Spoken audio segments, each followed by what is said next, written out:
In a world where the dead walk among the living, Caleb was a brave little boy who lived in a small town surrounded by a dense forest.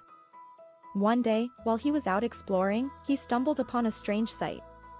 A group of ants were scurrying around a small pile of dirt, but there was something different about them. They were glowing with an eerie green light, and their movements were jerky and unnatural. Caleb was curious and approached the ants cautiously. As he got closer, he noticed that they were not just any ordinary ants.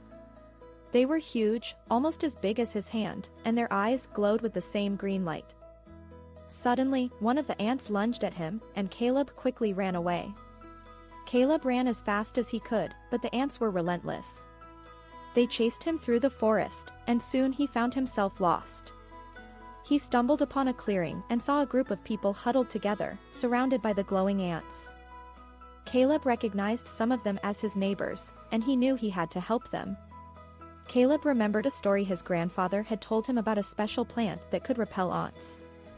He searched the forest until he found the plant and quickly made a paste out of it. He returned to the clearing and spread the paste around the group of people. The ants recoiled from the smell and retreated back into the forest. The people were grateful to Caleb and asked him to lead them to safety. They made their way through the forest, avoiding the glowing ants along the way. As they walked, Caleb noticed something strange. The ants were not just glowing, they were also emitting a strange humming sound. Caleb realized that the ants were not just any ordinary ants, they were controlled by something or someone. He knew he had to find the source of the control and put an end to it. As the group reached the edge of the forest, Caleb saw a large building in the distance. He knew that was where the control was coming from. Caleb led the group towards the building, and as they got closer, they saw that it was a laboratory. They cautiously entered the building and found a scientist working on a machine. The machine was emitting the same humming sound as the ants.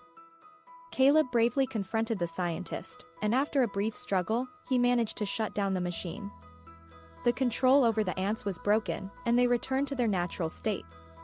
The people were safe, and Caleb had saved the day.